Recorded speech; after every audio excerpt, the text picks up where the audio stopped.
como eu disse, desde criança eu gostava de luta, mas eu só fui ingressar de fato numa academia de artes marciais quando aos 16 anos, um pouco antes disso, na verdade, eu comecei a sofrer bullying.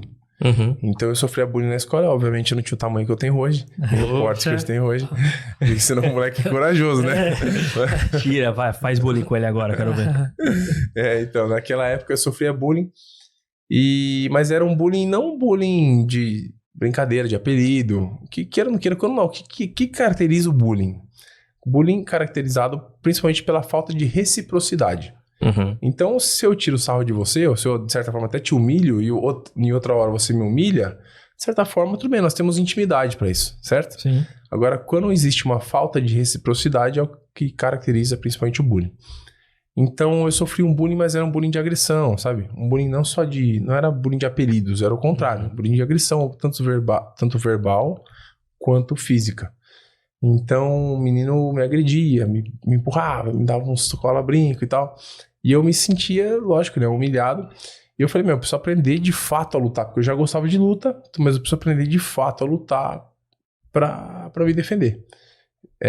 Então foi aí que eu ingressei numa academia de lutas, mas eu demorei ainda. Fiquei, um ano e meio ali, 2 anos sofrendo com essas provocações, com essas agressões. Aí quando eu ingressei numa academia, primeiro queria treinar o Muay Thai, na verdade. Então, aos olhos do leigo, o Muay Thai e o kickboxing são a mesma parecidos. coisa. Enfim, daí eu comecei a treinar e eu percebi que então eu quero kickboxing e desde ali eu nunca mais parei.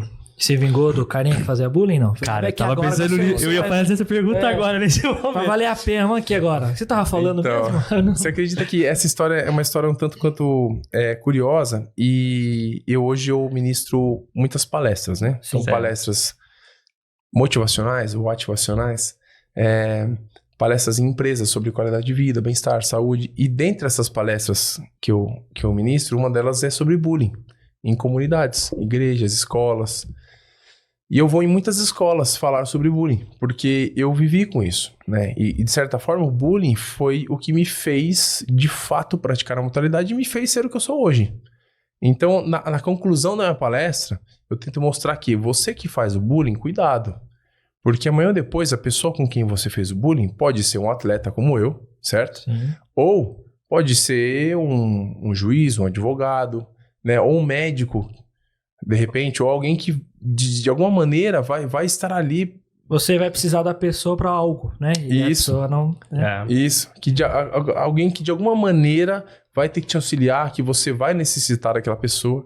Nessa época de pandemia, por exemplo, que nós tivemos muitas pessoas doentes. Imagina você chegar com seu filho e você entrega seu filho nas mãos de um médico, e o médico é aquele cara que você fazia bullying lá atrás.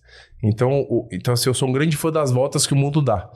Então a conclusão da minha palestra é basicamente isso. Então você que faz bullying, cuidado, né? Preste mais atenção. E você que sofre bullying, é difícil. Às vezes você vai precisar de ajuda dos seus pais, ajuda de um psicólogo, uma ajuda profissional, mas tenta reverter isso. Tenta usar essas adversidades como motivação.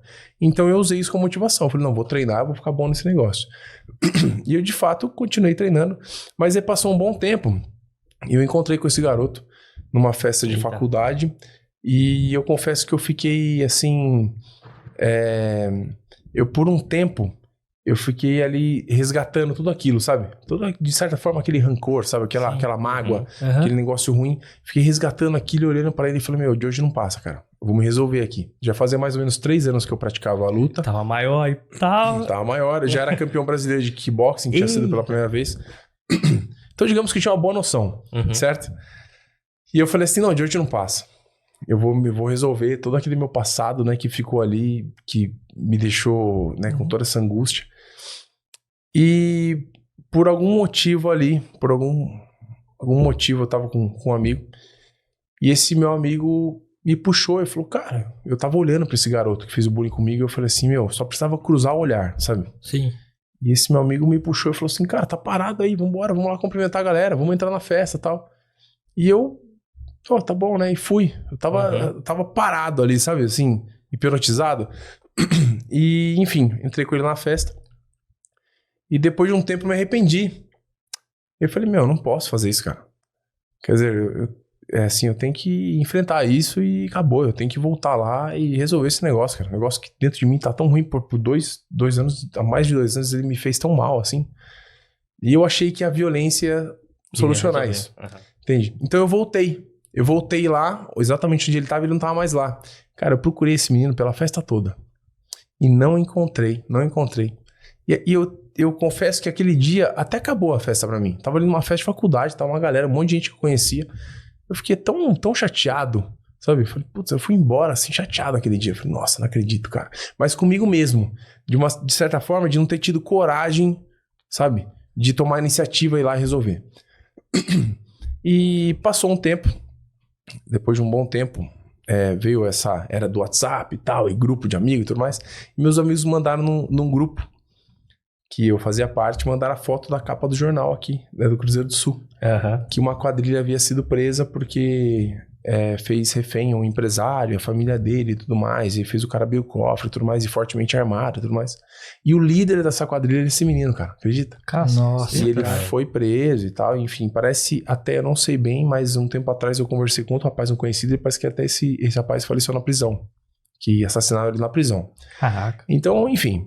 Então, por que eu falo essa história, né? Quando eu falo sobre as palestras, porque eu acredito muito em Deus, e eu acredito que Deus vem a nós através das pessoas. Sim. Né? Então, as pessoas, nós somos instrumentos de Deus.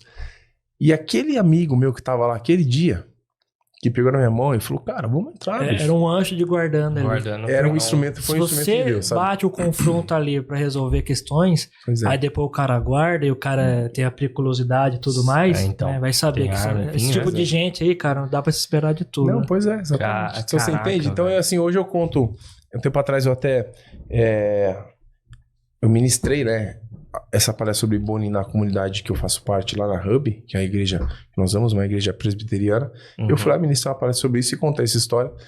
E assim, a galera fica até chocada. E eu falo, na verdade eu não precisei bater nele, sabe, cara? Eu nem precisava. Eu acho que hoje, se eu encontrasse com ele, eu teria que cumprimentá-lo e sabe, passou. Entende? Coisa que é de menino, de moleque, né? Coisa de infância que você não tem muita noção, não tem maturidade. Então hoje, com a minha maturidade, eu entendo que isso, na verdade, foi bom pra mim.